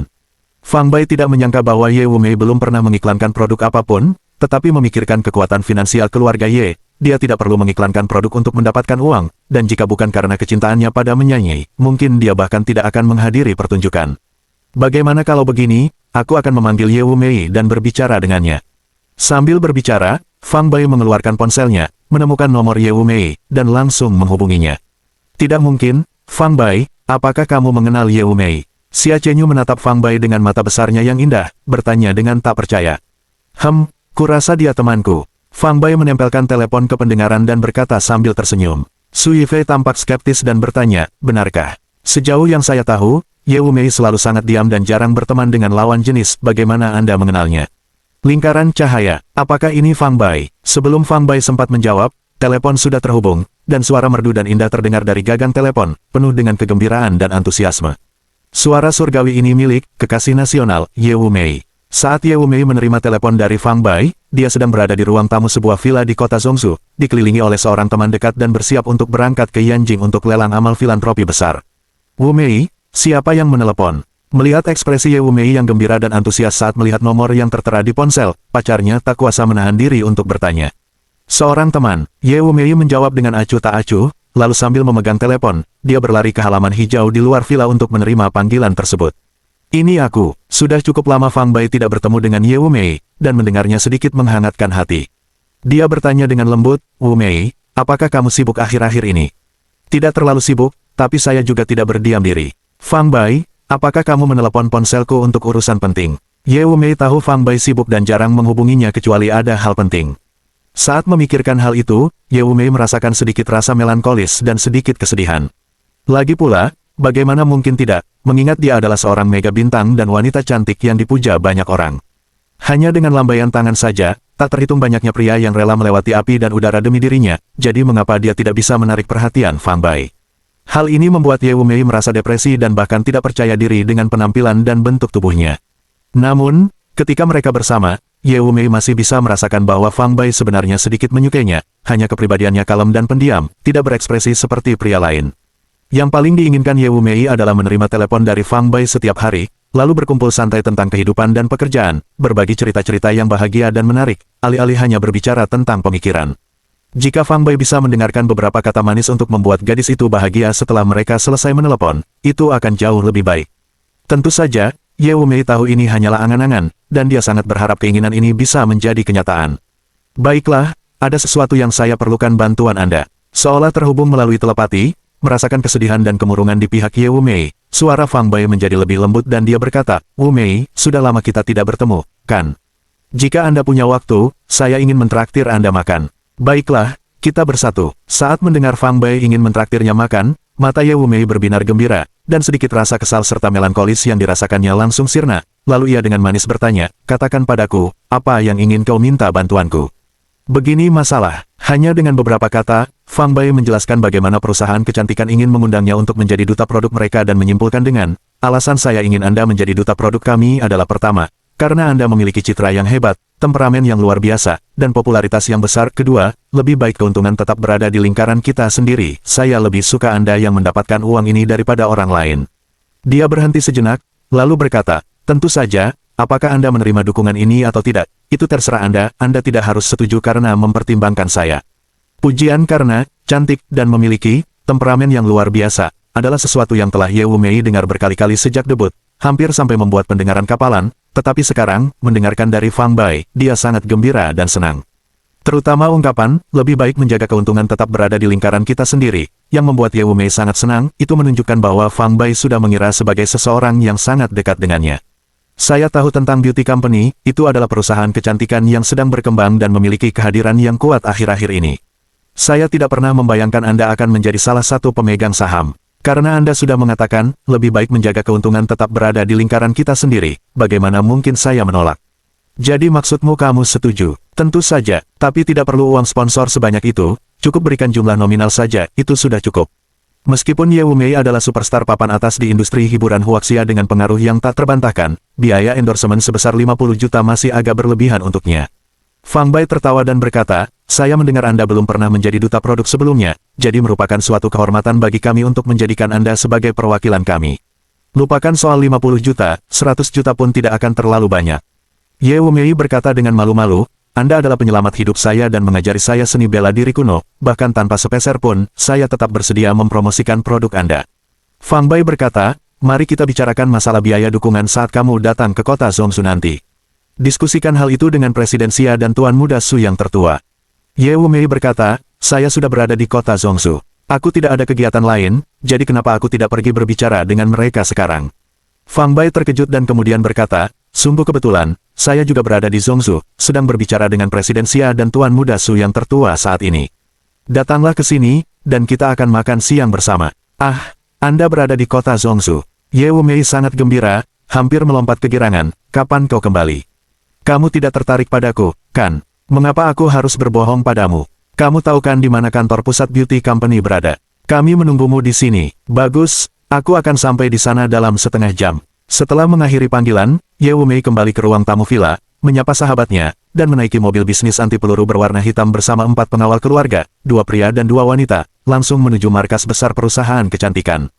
Bab 267, apakah Ye Wumei kekasih kecilmu? Sejak Ye Wumei diculik, untuk mencegah kejadian serupa terulang kembali, ayah Ye Wumei, yang juga kepala keluarga Ye Xing, mengerahkan 2 seniman bela diri pria dan 2 seniman bela diri wanita untuk secara pribadi melindungi Ye Wumei. Keempat ahli bela diri tersebut merupakan anggota inti keluarga Ye, masing-masing memiliki kekuatan tingkat mendalam tahap awal. Ketika keempatnya terjadi, mereka mampu menghadapi seorang seniman bela diri tingkat mendalam tingkat menengah. Tingkat perlindungan ini setara dengan perlindungan yang diterima oleh kepala keluarga itu sendiri. Sudah dipastikan, Ye Wumei berada di kota Zhongzhou, dia akan sampai di sini dalam waktu setengah jam. Setelah menutup telepon, Fang Bai memutar dan berkata kepada Xia Chenyu dan Su Yifei, yang menatap dengan mata lebar. "Bagus sekali, Fang Bai. Kami menawarkan harga tinggi kepada Ye Wumei dan berbicara panjang lebar, tetapi dia menolak untuk menjadi juru bicara. Satu panggilan darimu, dan dia langsung membangun ke sini. Katakan padaku, sebenarnya apa hubungan antara kalian berdua? Tidak mungkin hanya sekedar teman biasa, kan? Setelah yakin bahwa Fang Bai tidak menipunya, Su Yifei berhasrat untuk bergosip kembali berkobar dalam dirinya. Dia duduk di sebelah Fang Bai, merangkul bahunya, dan mendesak untuk mendapatkan jawaban. Apakah seorang teman biasa akan memanggil dengan penuh kasih sayang, Wumei, Wumei? Dan ada pepatah yang mengatakan, hal-hal baik tidak boleh disia-siakan di luar bidang keahlian sendiri. Fang Bai, sejujurnya, apakah Ye Wumei adalah kekasih kecilmu? Xia Chenyu bertanya-tanya setengah bercanda, setengah serius. Meskipun Ye Wumei adalah putri Ye Xing, kepala keluarga Ye, dan statusnya sangat bangsawan, dengan banyaknya putra dari klan terkemuka dan keturunan keluarga kaya yang tidak dapat mendekatinya, kemampuan Fang Bai yang luar biasa dan tak terduga berarti bahwa jika Ye Wumei benar-benar kekasih kecilnya, Xia Chenyu sama sekali tidak akan melihat aneh. Jika tidak ada orang lain di sekitarnya, Fang Bai mungkin akan sedikit menggoda Xia Chenyu, tetapi karena Su Yifei ada di sana, dia menjadi malu dan berbicara tanpa ragu-ragu. Mendengar itu, dia terbatuk beberapa kali dan berkata sambil tersenyum kecut, "Saudari Xia, itu lelucon yang tidak bisa kami terima. Jika keluarga Ye mendengar ini, hal itu bisa menimbulkan masalah besar. Sebenarnya tidak ada apa-apa antara aku dan Ye Wumei. Kalau tidak ada apa-apa, kenapa kamu batuk?" Xia Chenyu mengangkat jari kecilnya, mengetuk dahi Fang Bai, dan terkekeh, "Itu karena aku tepat sasaran, dan kau merasa bersalah." Tidak begitu, sejak bertemu dengan orang tua Fang Bai di kota Kuil Fang dan menerima pusaka keluarga dari ibunya, Yang Mei, hubungan Xia Chenyu dengan Fang Bai tanpa disadari telah melangkah lebih jauh. Gerakan penuh kasih sayang berupa menamparkan dahi dilakukan secara tidak sadar. Namun, menyadari ekspresi Fang Bai yang agak aneh, Xia Chenyu menyadari apa yang telah dia lakukan, mengingat Su Yifei masih memperhatikan, dan wajah cantiknya sedikit memerah. "Begini, kalian berdua bermesraan di depan umum seperti ini, pernahkah kalian mempertimbangkan perasaanku sebagai anjing lajang?" Su Yifei bercanda dengan Fang Bai dan Xia Chenyu, sementara di dalam hatinya ia menghela napas, sambil berpikir, "Kakak, oh kakak, kau benar-benar perlu meningkatkan kemampuanmu, kalau tidak kekasihmu mungkin akan direbut orang lain." Su Yifei sudah lama mengetahui hubungan baik antara Fang Bai dan Xia Chenyu, tetapi dia mengira mereka hanya berteman. Barulah pada saat dia menyadari bahwa hubungan mereka telah melampaui persahabatan dan menyerupai hubungan sepasang kekasih. Dibandingkan dengan Su Linglong yang pendiam, lembut, dan berperilaku baik, Xia Chenyu, dengan sikapnya yang memikat dan memesona secara alami, tidak diragukan lagi memiliki pengaruh yang lebih besar pada kaum pria. Oleh karena itu, Su Yifei khawatir dengan adiknya sendiri ketika melihat Fang Bai dan Xia Chenyu bermesraan. Karena sangat memahami karakter adiknya, Su Linglong, meskipun ia tampak agak rapuh dan keras kepala, serta cenderung berpikir, Su Yifei tahu bahwa adiknya tidak akan mudah menyerah pada seseorang yang menyukainya. Oleh karena itu, ia berencana meluangkan waktu untuk berbicara dengannya, agar ia tidak terjebak atau terluka oleh cinta. Tentu saja, dengan sifat kompetitif Su Yifei, dia tidak akan mendorong adiknya untuk menyerah pada Fang Bai. Sebaliknya, dia akan mendorongnya untuk berjuang dengan berani dan gagah, untuk mencegah dirinya tersingkir karena orang lain mendahuluinya. Tuan Muda Su tertua mengaku dirinya masih lajang. "Heh, saudari Xia, apakah kamu percaya itu?" Tindakan penuh kasih sayang yang baru saja dilakukan Xia Chenyu menimbulkan suasana yang agak aneh di tempat kejadian. Mendengar ucapan Su Yifei, Fang Bai segera membicarakan pembicaraannya. Tidak ada yang percaya itu. Xia Chenyu juga membidik Su Yifei, sambil tertawa berkata, "Di seluruh kota Zhongsu, siapa yang tidak tahu bahwa Tuan Muda Su yang tertua dan romantis? Dia sering berganti-ganti wanita di sisinya. Jika itu dianggap sebagai anjing lajang, maka anjing-anjing lajang di dunia ini sungguh sangat beruntung." Batuk-batuk. Mendengar itu, Su Yifei tak kuasa menahan batuk canggung. Su Yifei masih muda dan kaya, dan tentu saja, banyak wanita cantik yang mengejarnya. Meskipun dia sesekali berganti teman wanita, itu sama sekali tidak seperti yang disarankan Xia Chenyu. Menurut kata-kata Su Yifei sendiri, "Saya, Tuan Muda Su tertua, mungkin romantis dan penyayang, tetapi saya tidak pernah gegabah dalam hal cinta, dan saya tidak memperlakukan wanita sebagai mainan yang dibuang begitu saja seperti sampah saat saya bosan, tidak seperti beberapa tuan muda lainnya. Kalian para pria selalu makan dari mangkuk, tetapi melihat ke dalam panci, tidak ada hal baik di antara kalian." Melihat bahwa ia telah mempermalukan Su Yifei hingga wajahnya memerah dan terus batuk, Xia Chenyu mengeluarkan perlahan dan kemudian menyadari bahwa kata-katanya tanpa sengaja telah menyertakan Fang Bai dalam kritik tersebut. Melihat kedua pria itu saling bertatap muka dengan canggung dan memasang ekspresi malu-malu, Xia Chenyu tak kuasa menahan tawa kecilnya. Dia adalah wanita cantik alami yang mempesona, dengan setiap gerak-geriknya memancarkan daya pikat. Saat itu, tawanya lepas dan genit, menggugah hati setiap pria, bahkan seseorang seperti Su Yifei yang telah mengalami banyak petualangan romantis, tak bisa menahan diri untuk tidak merasa jantungnya berdebar dan pikirannya terpesona. Ye Wumei akan segera tiba. Mari kita berdiskusikan kemungkinan meminta untuk menjadi duta produk ini. Fang Bai dengan cepat mengganti topik pembicaraan lagi. Mendapatkan bintang besar Ye Wumei untuk menjadi duta produk mereka merupakan hal yang sangat penting bagi perusahaan kecantikan. Baik Xia Chenyu maupun Su Yifei menanggapinya dengan serius. Setelah mendengar saran Fang Bai, mereka menelepon candaan dan berkumpul untuk membahas bagaimana memanfaatkan Ye Wumei untuk mempromosikan produk baru perusahaan kecantikan. Sudah larut, Ye Wumei pasti akan segera tiba. Ayo kita turun dan menemuinya. Beberapa saat kemudian, setelah memeriksa waktu, Xia Chenyu berkata kepada Fang Bai dan Su Yifei. Ye Wumei bukan hanya seorang selebritas papan atas yang dikenal di seluruh Huaxia, tetapi juga putri dari kepala keluarga Ye yang terkemuka di Lingnan, Ye Xing. Dengan status yang begitu terhormat, kemanapun dia pergi, tidak ada seorang pun yang berani meremehkannya. Saran Xia Chenyu untuk menyambutnya adalah tanda penghormatan. Meskipun Su Yifei adalah tuan muda tertua dari keluarga Su di Zhongzhou, dan statusnya tidak kalah dengan Ye Wumei, kali ini mereka membutuhkan bantuan darinya. Oleh karena itu, tanpa ragu-ragu, ia bergabung dengan Fang Bai dan Xia Chenyu di lift untuk turun. Ketiganya sampai di area istirahat di sisi kiri lobi di lantai pertama, duduk di sofa sambil membungkuk dan menyeruput teh sambil dengan bab 268, ketika dua wanita cantik bertemu. Sekitar 15 menit kemudian, sebuah mobil bisnis hitam berhenti di luar gedung, di mana seorang wanita mengenakan gaun putih dan kacamata hitam besar dengan cepat dikawal oleh 4 pengawal berpakaian hitam, 2 pria dan 2 wanita, dari kendaraan lobi di lantai pertama. Wanita berbaju putih itu memiliki kulit seputih salju, dada penuh dan pinggul bulat, pinggang ramping dan kaki panjang, serta sosok yang anggun. Saat berjalan, gerakannya bagaikan pohon willow lembut yang bergoyang tertiup angin, posturnya ringan dan mempesona, memancarkan keanggunan dan pesona yang memikat para penonton. Meskipun kacamata hitamnya yang besar menutupi sebagian besar wajahnya sehingga sulit untuk melihat fitur wajahnya dengan jelas, orang dapat menyimpulkan dari sosok dan pembawaannya bahwa dia pastilah seorang wanita yang sangat cantik. 2 pengawal pria dan 2 pengawal wanita yang mengerumuni wanita berbaju putih itu semuanya bermata tajam seperti pedang, dengan waspada mengawasi sekeliling mereka dengan sikap mengintimidasi yang membuat Xia Chenyu dan Su Yifei merasa sangat tertekan. Saat ini, selain Su Hongyuan, Su Yifei adalah tokoh terpenting dalam keluarga Su. Oleh karena itu, setiap kali ia bepergian, ia juga akan ditemani oleh pengawal, dan mereka bukanlah orang-orang yang lemah. Keempat pengawal yang menemani Su Yifei ke beauty company kali ini, meskipun sedikit kurang tangguh dibandingkan rombongan wanita berbaju putih, tetap sangat setia. Melihat wanita berpakaian putih dan rombongannya mendekat, mereka segera berdiri di sisi Su Yifei, bersiap dan siaga. Meskipun Xia Chenyu telah melangkah ke ambang rintangan melalui ajaran Fang Bai, sebagai CEO perusahaan, dia tidak selalu bisa menangani situasi secara pribadi karena itu tidak sesuai dengan statusnya dan dapat mempengaruhi citranya. Belakangan, melalui perkenalan Su Yifei, Xia Chenyu telah menyewa beberapa pengawal wanita dengan keterampilan dan kemampuan menembak yang mengesankan dari sebuah perusahaan keamanan kota Zhongzhou untuk menemaninya saat perjalanan. Namun, karena Fang Bai ada di sana, dia tidak khawatir akan keselamatan pribadinya dan karenanya tidak meminta pengawalnya untuk menindaklanjutinya. Bintang kamu telah tiba, mari kita sambut dia. Fang Bai adalah orang pertama yang merasakan aura familiar yang terpancar dari Ye Wumei dan berkata sambil tersenyum. Kemudian, dia berdiri bersama Xia Chenyu dan Su Yifei dan berjalan mendekatinya untuk menyapa. Wanita berbaju putih itu tak lain adalah Ye Wumei, yang dijuluki kekasih nasional. Tatapan Ye Wumei menyapu orang ketiga yang menutupnya, dan akhirnya mendekat pada Fang Bai. Ye Wumei selalu dianggap sebagai sosok yang lembut, halus, mulia, dan elegan, seperti peri yang tak ternoda oleh urusan duniawi.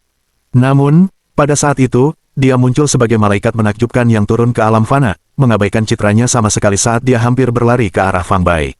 Fang Bai, saat mendekati Fang Bai, Ye Wumei berteriak gembira, lalu melepaskan kacamata hitam yang bertengger di pangkal hidungnya, matanya dipenuhi kasih sayang saat menatap Fang Bai, ekspresi dipenuhi kegembiraan yang tak terbatas. Dalam situasi lain, Fang Bai mungkin merasa nyaman dengan menyertakan Ye Wumei seperti itu, tetapi dengan Su Yifei dan Xia Chenyu berdiri di sana, pengamatan tajam mereka pasti akan mengungkapkan bahwa ringkasan dengan Ye Wumei jauh dari biasa. Haha, Star, kamu datang cukup cepat. Fang Bai berkata sambil tersenyum dan mengulurkan tangan ke arah Ye Wumei. Ye Wumei dan Fang Bai pernah berbagi pengalaman yang mengancam jiwa di laut dan bahkan pernah berciuman, meskipun itu adalah tindakan yang diperlukan untuk menyelamatkan Ye Wumei saat itu. Tidak dapat disangkal, sejak saat itu, tidak ada ambiguitas yang telah diklaim dalam hubungan mereka. Dalam beberapa hari terakhir, Ye Wumei telah melakukan beberapa perjalanan ke Yanjing dengan dalih, meminta nasihat untuk menemui Fang Bai. Baik saat pertama kali bertemu maupun saat berpisah, Ye Wumei akan memulai pelukan dengan Fang Bai, sesuatu yang sudah ia terima sebagai hal biasa. Awalnya, Ye Wumei bermaksud menyambut Fang Bai dengan pelukan seperti biasanya saat bertemu, namun Fang Bai malah mengulurkan tangan terlebih dahulu, jelas mengganti pelukan dengan jabatan tangan. Ye Wumei awalnya terkejut, tetapi kemudian dengan cepat memahami maksud Fang Bai. Di lobi lantai pertama, selain Fang Bai, ada beberapa orang lain yang hadir, termasuk karyawan perusahaan kecantikan. Berpelukan di depan pertemuan sebesar itu akan tampak terlalu intim, terutama karena dia masih menikmati popularitas sebagai selebriti besar, dan hal itu dapat berdampak besar jika kabar tersebut tersebar. Bagaimana mungkin aku tidak segera datang ketika pahlawan penyelamat memanggilku? Ye Wumei mengulurkan tangan yang halus seperti batu giok dan menjabat tangan Fang Bai, tersenyum lembut dengan suara kekanak-kanakan. Saat ia melepaskan genggamannya, jari-jarinya sedikit melengkung, dengan lembut menggaruk telapak tangan Fang Bai, matanya berbinar dengan senyum nakal dan ceria. Melihat Ye Wumei masih menggodanya saat ini, jantung Fang Bai berdebar kencang, dan sudut yang menampilkan senyum getir yang tak berdaya. Kamu Wumei, selamat datang, Bintang Ye, atas kehadiranmu yang telah memperindah kami. Setelah Fang Bai berjabat tangan dengan Ye Wumei, Su Yifei dan Xia Chenyu juga masing-masing memberikan salam mereka dengan berjabat tangan. Wanita sangat memperhatikan detail, dan Xia Chenyu, yang sudah menjadi ahli bela diri, tidak melewatkan pertukaran pandangan dan gerakan halus antara Ye Wumei dan Fang Bai. Jadi, sambil berjabat tangan dan bertukar basa-basi, dia mengamati Ye Wumei dengan saksama, dengan hati-hati menilai superstar terpopuler saat itu. Kulit seputih salju, paras cantik dan memukau, sosok anggun dan tenang, aura bak dunia lain, bahkan Xia Chenyu, yang bangga dengan kecantikannya, tak kalah dengan wanita lain manapun, tak bisa menahan diri untuk mengagumi Ye Wumei. Xia Chenyu sedang mengamati Ye Wumei, dan Ye Wumei juga mengamatinya. Ada yang mengatakan bahwa wanita cantik adalah musuh alami, namun mereka juga bisa saling menghargai. Xia Chenyu dan Ye Wumei termasuk dalam kategori yang terakhir, keduanya adalah wanita tercantik papan atas. Penilaian timbal balik mereka tidak menimbulkan percikan asmara, melainkan, setelah beberapa kata, merasa menyesal karena tidak bertemu lebih awal. Menyaksikan kedua wanita cantik itu berbentuk mesra, bergandengan tangan, dan saling memanggil saudara perempuan dalam sekejap mata, Fang Bai dan Su Yifei saling pandang, berpikir bahwa wanita benar-benar makhluk mistis. Terutama Fang Bai, melihat kedua wanita itu akur, dia diam-diam menghela napas lega. Wumei, apa yang kau tadi sebutkan tentang alat penyelamat? Setelah sebentar, Xia Chenyu melirik Fang Bai dan tiba-tiba bertanya. Beberapa bulan yang lalu, saya mengadakan konser di Yanjing, dan setelahnya, saya diculik oleh kelompok yang sangat kuat. Berkat penyelamatan Fang Bai, saya selamat, jika tidak, hidup saya pasti sudah berakhir. Ye Wumei juga menatap Fang Bai, matanya dipenuhi rasa kasih sayang yang mendalam tanpa ragu-ragu. Xia Chenyu berkata sambil tersenyum, sungguh kebetulan, Fang Bai juga telah menyelamatkan hidup dan merupakan penyelamatku juga. Ah, benar, Chenyu, kau harus memberitahuku apa yang terjadi. Ye Wumei bertanya dengan penuh semangat. Xia Chenyu menceritakan bagaimana ia pernah mengendarai mobilnya ke sungai dan diselamatkan oleh Fang Bai. Lalu sambil melirik Fang Bai, dia berkata, dia tidak hanya menyelamatkan nyawa, tetapi juga menyelamatkan perusahaanku. Tanpa bantuannya, beauty company pasti sudah bangkrut sejak lama. Aku berhutang budi padanya dua hal yang tak bisa kubalas seumur hidup. Bagaimana dia menyelamatkan perusahaan Anda? Chenyu, ayo, ceritakan padaku, aku ingin mendengarkan. Ye Wumei menarik tangan Xia Chenyu, mendesak dengan penuh semangat. Bab 269, Masalah Seorang Bintang Besar. Melihat superstar di atas panggung, yang tampak seperti peri, juga memiliki sisi suka bergosip, Xia Chenyu tak kuasa menahan tawa. Dia memperhatikan banyak orang di aula dan berbisik, tidak nyaman untuk berbicara di sini. Mari kita pergi ke kantor saya bersama-sama dan membahas kesepakatan endorsement itu sekalian. Baiklah, kamu Wumei mengangguk. Kemudian, Fang Bai, Xia Chenyu, Ye Wumei, dan Su Yifei naik ke kantor Presiden Xia Chenyu di lantai paling atas. Sedangkan para pengawal yang dibawa oleh Ye Wumei dan Su Yifei, mereka diperintahkan untuk menunggu di lobi lantai pertama. Setelah tiba di kantor, Xia Chenyu secara pribadi membuatkan teh untuk Fang Bai dan dua orang lainnya, lalu mereka duduk untuk membungkuk. Karena Xia Chenyu, Ye Wumei, dan Su Yifei semuanya menerima bantuan dari Fang Bai, mereka dengan cepat menjadi lebih dekat, dengan Fang Bai menjembatani kesenjangan di antara mereka, dan hubungan mereka menjadi hubungan terbaik dengan teman lama. Setelah mendengar bahwa 3 resep kecantikan yang diberikan oleh Fang Bai telah menyelamatkan perusahaan Xia Chenyu dari ambang kebangkrutan, Ye Wumei takjub dan mendengarkan Fang Bai memenuhi kekaguman yang lebih besar. Ketika membahas tentang dukungan produk, karena Fang Bai, pemegang saham, adalah penyelamatnya dan Xia Chenyu, presiden, sekarang seperti saudara persaudaraan, Ye Wumei menolak untuk menerima biaya dukungan apapun. Setelah dibujuk berkali-kali, dengan berat hati dia menerima $1 juta sebagai simbolis. Setelah semuanya disepakati, keempatnya sangat gembira. Karena waktu sudah menunjukkan tengah hari, mereka pergi bersama ke restoran Four Seasons Spring milik keluarga Su untuk makan siang. Selama makan, kedua wanita itu duduk bersama, yang satu memuji kulit yang lain karena sangat bagus dan yang lainnya mengagumi bentuk tubuhnya karena benar-benar menakjubkan. Mereka berbagi tips kecantikan dan kebugaran, tanpa mengganggu kedua pria itu. Namun, Fang Bai dan Su Yifei juga tidak tinggal diam. Sembari makan dan minum, Fang Bai juga memanfaatkan kesempatan itu untuk memberikan beberapa saran pemikiran bela diri kepada Su Yifei, yang memberikan wawasan baru dan membuat Su Yifei bersemangat. Meskipun Su Yifei tidak memiliki akar spiritual bawaan dan bukan seorang jenius Dao bela diri, ia memiliki fondasi yang cukup baik dan peluang bagus untuk memasuki Dao bela diri. Dengan bakatnya yang rata-rata, untuk mencapai kesuksesan yang signifikan dalam seni bela diri, ia harus mengerahkan lebih banyak usaha dan menanggung lebih banyak kesulitan. Di dunia Fang Bai sebelumnya, ada juga para pendekar bela diri tanpa akar spiritual bawaan atau bakat luar biasa yang, melalui usaha yang diperoleh, berhasil menembus berbagai batasan dan akhirnya menjadi kaisar abadi. Yifei, kamu mungkin tidak memiliki bakat sehebat Linglong, dan akan sulit bagimu untuk mengejar ketinggalannya di jalur Dao bela diri. Namun, selama kau terus berlatih, menjadi seniman bela diri tingkat mendalam masih dalam jangkauanmu, kata Fang Bai sambil menamparkan bahu Su Yifei. Su Yifei telah mempelajari seni bela diri di bawah bimbingan pengurus rumah tangga tua Sufu selama hampir 20 tahun dan belum juga memasuki jajaran dunia bela diri kuno karena hampir menyerah di jalan bela diri. Karena ingin belajar bela diri dari Fang Bai, dia tetap menyimpan aman harapan. Dalam hatinya, para seniman bela diri tingkat mendalam adalah tingkatan yang hanya bisa ia kagumi. Setelah mendengar dari Fang Bai bahwa dia juga memiliki kesempatan untuk menjadi seniman bela diri tingkat ini, dia sangat gembira. Mengenai soal bertemu kembali dengan saudaranya, dia tidak lagi khawatir. Jika ia memiliki kekuatan seorang seniman bela diri tingkat mendalam, ia tidak hanya mampu melindungi dirinya sendiri, tetapi juga dapat mencegah anggota keluarga yang menentangnya dan semakin memperkuat posisi dalam keluarga. Setelah jamuan makan, Su Yifei harus pergi lebih dulu karena ia memiliki beberapa kesepakatan bisnis yang harus dibahas secara pribadi. Fang Bai bermaksud kembali ke klinik pengobatan tradisional Tiongkok milik Fang untuk melihat apakah ada yang bisa dia bantu, tetapi dia diminta oleh dua wanita, Xia Chenyu dan Ye Wumei, untuk berperan sebagai pengawal dalam perjalanan belanja. Menemani wanita yang berbelanja bukanlah tugas yang mudah, tetapi karena ada hubungan yang agak ambigu antara Fang Bai dan kedua wanita itu, dan Fang Bai agak menyukai mereka, dia merasa canggung menolak permintaan mereka dan setuju untuk bergabung dengan mereka. Salah satu wanita adalah presiden, perusahaan kecantikan, yang sangat terkenal dan banyak mendapat sorotan, yang lainnya adalah seorang superstar dengan banyak penggemar dan menjadi pusat perhatian, terutama Ye Wumei. Jika dia pergi berbelanja tanpa menyamar, hal itu dapat menyebabkan kekacauan di kalangan penggemar begitu dia dikenal, dengan konsekuensi yang tak terbayangkan.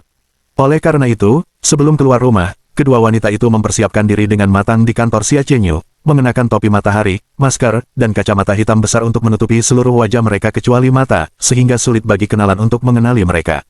Fang Bai melihat kedua wanita itu berpelukan erat dan tak berkuasa memikirkan, orang-orang mengejar kejayaan dan kekayaan. Tetapi begitu mereka mencapainya, mereka menghadapi berbagai macam masalah. Ambil contoh Ye Wumei, yang ingin menikmati berbelanja, dia hanya bisa melakukannya secara diam-diam, tidak dapat hidup sebebas dan tanpa batasan seperti orang biasa. Kedua wanita itu cukup lama merapikan penampilan mereka di depan cermin, dan setelah merasa puas karena tidak ada masalah, akhirnya memanggil Fang Bai untuk turun bersama. Fang Bai, bukankah kamu datang ke sini dengan mobil? Kita bisa naik mobilmu saja, kata Xia Chenyu, sambil menoleh ke Fang Bai ketika mereka sampai di lobi lantai pertama. Baik dia maupun Ye Wumei memiliki kendaraan bisnis anti peluru dan sopir masing-masing, tetapi mereka ingin pergi bersenang-senang hari ini dan tidak ingin pengawal mereka mengikutinya, karena itu akan merusak kesenangan mereka. Tentu, ayo kita naik mobil Fang Bai. Mata Ye Wumei berbinar, dan dia langsung setuju. Naik motor saya tidak masalah, jangan mengeluh soal performanya yang rendah. Fang Bai berkata sambil tersenyum. Mobil bisnis anti peluru milik Xia Chenyu dan Ye Wumei bernilai jutaan, dan sedan Fang Bai yang harganya ratusan ribu yuan memang tidak sebanding dengan milik mereka. Sama sekali tidak, kami tidak akan pergi ke pesta atau acara dansa mewah, semakin sederhana semakin baik. Ye Wumei menjawab dengan riang. Ketika Xia Chenyu dan Ye Wumei keluar, pengawal mereka tidak mudah dihindari, jadi kedua wanita itu memberi pengawal waktu istirahat masing-masing, membiarkan mereka melakukan apapun yang mereka inginkan, menunggu panggilan untuk bertindak. Pengawal Xia Chenyu adalah seorang profesional dengan bayaran tinggi, sebagai majikan, apapun yang dikatakan Xia Chenyu, pengawal itu harus mendengarkan dan tidak boleh membantah. Namun, pengawal Ye Wumei berbeda karena keempatnya adalah anggota keluarga Ye, yang secara khusus ditunjuk oleh kepala keluarga, Ye Xing, untuk melindungi Ye Wumei. Mereka hanya menerima perintah dari Ye Xing, dan bahkan Ye Wumei pun tidak berhak memerintah mereka. Nona, kami tidak keberatan Anda keluar, tetapi kemanapun Anda pergi, kami harus menemani Anda. Ini adalah perintah kepala keluarga. Melihat Ye Wumei bersiap-siap untuk keluar, salah satu pengawal wanita yang bertanggung jawab atas perlindungan pribadinya mendekatinya dan berbicara kepada Ye Wumei dengan ekspresi serius. Kak Ye Li, kami hanya akan keluar sebentar dan kembali, tidak akan ada masalah, kata Ye Wumei sambil tersenyum kepada pengawal wanita itu. Pengawal wanita bernama Ye Li berbicara dengan tegas, Kalau begitu, silakan gunakan kendaraan bisnis kami dan izinkan kami menemani Anda. Ye Wumei akhirnya berhasil mendapatkan kesempatan untuk keluar dan bersenang-senang dengan Fang Bai, dan tentu saja tidak ingin 4 pengawal mengikuti mereka dan merusak suasana. Sambil meraih lengan Ye Li dan mengejutkannya, dia memohon, "Kak Ye Li, kumohon, izinkan kami bertiga pergi bersenang-senang."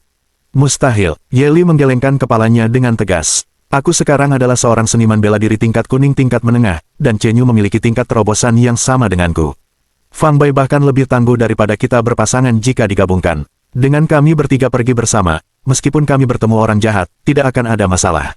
Ye Wumei membantah, masih belum mau menyerah. Bab 270, Aku bukan anak kecil. Ye Wumei baru-baru ini mengetahui dari Fang Bai bahwa seperti dirinya, Xia Chenyu tidak hanya diselamatkan oleh Fang Bai tetapi juga menerima ajarannya, yang berubah menjadi seorang seniman bela diri. Ye Wumei awalnya mengira bahwa dia memiliki hubungan yang lebih dekat dengan Fang Bai, tetapi dia tidak menyangka bahwa Xia Chenyu juga memiliki hubungan berlapis-lapis di atasnya, termasuk menjadi salah satu pemegang saham di perusahaan Xia Chenyu. Kesadaran ini membuatnya merasa mengalami krisis, sehingga ia sangat menghargai kesempatan untuk bersama Fang Bai. Fang Bai telah menyelamatkan nyawa Ye Wumei dari para wanita pemarah, tetapi hal ini hanya diketahui oleh beberapa anggota inti keluarga Ye. Saat ini, pengawal keempat yang melindungi Ye Wumei adalah anggota dari cabang sampingan keluarga Ye, tidak memenuhi syarat untuk berpartisipasi dalam urusan keluarga inti, dan karena itu tidak banyak mengetahui tentang Fang Bai. Keempat pengawal itu tahu bahwa Ye Wumei memiliki kekuatan seorang seniman bela diri tingkat menengah dari tingkat kuning dan dapat melihat bahwa Xia Chenyu memiliki tingkat pukulan yang sama dengan Ye Wumei, tetapi mereka tidak merasakan aura dari Fang Bai dan membayangkan hanya orang biasa. Ketika Ye Wumei mengatakan bahwa Fang Bai lebih kuat dari dirinya dan Xia Chenyu jika digabungkan, keempat pengawal itu sama sekali tidak mempercayainya. Mereka mengira Ye Wumei sengaja melebih-lebihkan kemampuan Fang Bai untuk menyingkirkan mereka. "Nona, kepala keluarga menugaskan kami untuk melindungi keselamatan pribadi Anda. Kita harus memenuhi kewajiban kita dan tidak melakukan kejahatan apapun. Jika Anda benar-benar tidak ingin kami melindungi Anda secara ketat, tidak apa-apa, asalkan Anda bisa mendapatkan persetujuan dari kepala keluarga." Ye Li berbicara dengan dingin, dan setelah selesai, dia juga melirik Fang Bai dengan meremehkan dan meremehkan, bahkan sedikit mencemooh, jelas menganggap Fang Bai sebagai parasit.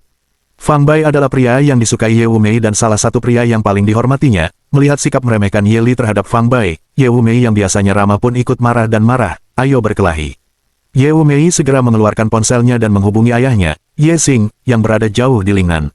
Saat Ye Wumei menelepon ayahnya, Ye Xing berada di ruang konferensi villa keluarga Ye di Lingnan, memimpin rapat rahasia yang hanya boleh dihadiri oleh anggota keluarga inti. Sejak insiden penculikan yang melibatkan Ye Wumei, banyak kepentingan keluarga Ye di Huaxia dan di seluruh dunia telah terjadi. Setelah penyelidikan, dipastikan bahwa hal itu terkait dengan organisasi yang terkenal buruk di dunia internasional, Wrathful Beauties. Merasa geram, Ye Xing secara khusus mengadakan pertemuan ini untuk menerapkan langkah-langkah defensif dan kontra alternatif. Mengenai Wrathful Beauties, meskipun banyak yang pernah mendengar tentang organisasi ini, sangat sedikit yang benar-benar mengetahui apa yang dilakukannya secara spesifik. Sebagian orang mengatakan bahwa itu adalah organisasi kriminal jahat yang melakukan bisnis gelap, anggotanya terdiri dari laki-laki dan perempuan, masing-masing adalah iblis tanpa hati. Yang lain mengklaim bahwa itu adalah organisasi amal swasta yang didedikasikan untuk membantu mereka yang kesulitan, semua anggotanya adalah wanita, masing-masing lembut dan cantik, seperti malaikat yang dikirim ke bumi dari surga. Sejak awal kemunculannya, Wrathful Beauties selalu diselimuti misteri. Semuanya bermula dari ketidakjelasan, para anggotanya bertindak secara diam-diam, hampir tidak mendapat perhatian. Namun, dalam beberapa tahun terakhir, negara ini tiba-tiba menjadi terkenal, berkembang pesat, menjadi kuat di mata publik, dan tampaknya mampu bersaing dengan kekuatan-kekuatan besar lainnya yang telah lama mapan di dunia. Di keluarga Ye Lingnan, selain beberapa anggota inti seperti Ye Xing, sebagian besar anggota keluarga Ye tidak menyadari alasan di balik para wanita cantik yang penuh amarah yang kuat dan memiliki ambiguitas moral, yang dikenal karena reputasi mereka yang aneh, yang berulang kali menargetkan keluarga Ye baru-baru ini. Sebagai kepala keluarga, firasat pada provokasi berulang dari para wanita pemarah, Ye Xing menunjukkan sisi yang kuat, bersiap untuk memobilisasi semua sumber daya dan kekuatan keluarga untuk menyerang balik secara efektif setelah pertemuan internal keluarga, sehingga memberitahu dunia bahwa keluarga Ye bukanlah keluarga yang bisa dianggap remeh. Saat Ye Xing memimpin rapat, ponselnya yang berada di meja di depannya tiba-tiba bergetar. Dia melirik layar, melihat bahwa gadis itu menelepon, dan jantungnya berdegup kencang. Dia segera meraih telepon dan menekan tombol jawab. Sejak kelahirannya yang terakhir putrinya oleh para wanita pemarah di Yanjing, Ye Xing, tanpa mendapat kabar Fandui apapun, telah menugaskan 4 seniman bela diri tingkat mendalam dari keluarga untuk melindunginya dengan ketat. Meskipun begitu, setiap kali putrinya keluar, dia dan istrinya tetap khawatir. Ketika menelepon, pikiran pertama adalah apakah sesuatu telah terjadi padanya. Wu Mei, apakah kamu baik-baik saja? Ye Xing berjalan ke samping sambil memegang telepon dan bertanya dengan gugup dengan suara rendah. Ayah sudah meninggal, jangan khawatir, aku baik-baik saja. Dengan perjanjian itu, Ye Wu Mei bisa mendengar kekhawatiran dalam suara ayahnya melalui telepon. Kehangatan memenuhi hatinya, dan dia melanjutkan, Ayah, tolong ayah beritahu Ye Li untuk meminta mereka agar tidak terus-menerus mengikutiku. Aku sama sekali tidak punya ruang pribadi, ini membuatku gila. Setelah mendengar bahwa putrinya baik-baik saja, Ye Xing menghela napas lega dan bertanya sambil tersenyum, ada apa dengan Ye Li dan yang lainnya? Ye Wu Mei menjawab dengan kesal, saya bertemu dua teman di kota Zhongzhou, dan sekarang kami bermaksud berencana untuk pergi berbelanja. Namun Ye Li dan yang lainnya menyetujui untuk ikut serta. Katakan padaku, ingin kita bersenang-senang dengan mereka di sekitar kita. Wu Mei, aku tidak keberatan kau pergi berbelanja dengan teman-temanmu, tetapi demi keselamatanmu, aku harus meminta Ye Li dan yang lainnya untuk mengikutimu. Jika tidak, bagaimana mungkin saya bisa merasa tenang? Meskipun Ye Xing sangat menyayangi putrinya, dia tidak akan pernah menuruti keinginannya jika menyangkut keselamatannya. Terakhir kali putrinya diculik, meskipun Fang Bai turun tangan dan bahaya berhasil dihindari, Ye Xing sangat ketakutan dan tidak bisa berpikir enteng lagi. Ayah, Fang Bai ada di sini. Apakah habitat Ye Li dan yang lainnya lebih kuat dari Fang Bai? Ye Wu Mei berkata dengan nada kesal. Apa, maksudmu, salah satu dari dua temanmu adalah Tuan Fang Bai? Semangat Ye Xing kembali pulih saat dia bertanya dengan tergesa-gesa. Ya, sekarang, bisakah Anda merasa tenang? Ye Wu Mei melirik Fang Bai di sebelahnya dan berkata dengan agak sombong. Santai, tentu saja, saya merasa nyaman. Bersama Bapak, Fang, seorang ahli bela diri tingkat tinggi, menemanimu, apa yang perlu aku khawatirkan? Namun Wu Mei, di depan Tuan Fang, kamu harus menunjukkan rasa hormat padanya, mendengarkan dengan patuh dan jangan membuat Tuan marah. Taring, aku tahu, ayah, aku bukan anak kecil lagi. Ye Wu Mei menyela ayahnya dan bertanya pelan. Kamu, gadis, mulai sekarang, Anda tidak bisa hanya menjelajah dengan namanya, Anda harus mengatakan, Tuan Taring, begitulah cara menunjukkan rasa hormat. Mengerti, Ye Xing tahu bahwa Fang Bai adalah individu yang luar biasa, berkemampuan dalam bidang kedokteran dan bela diri, yang tidak hanya menyelamatkan nyawa putrinya tetapi juga memberikan pengetahuan. Meskipun dia adalah seorang ahli bela diri tingkat tinggi di keluarga Ye, dia tidak ada apa-apanya dibandingkan dengan Fang Bai. Ye Xing sangat mengagumi Fang Bai dan mengulangi kali cucunya untuk memperlakukan Fang Bai dengan hormat sebagaimana layaknya seorang mentor, untuk memupuk hubungan baik bagi keluarga Ye. Dengan demikian, jika keluarga Ye menghadapi kesulitan, Fang Bai tidak akan tinggal diam. Akhir cerita bab 261 sampai bab 270. Kita akan membahas novel Dokter Abadi Luar Biasa Perkotaan bab 271 sampai bab 280 di video yang akan datang. Terima kasih kerana menonton dan jangan lupa subscribe dan bagikan novel ini agar Mimin lebih semangat untuk melanjutkan.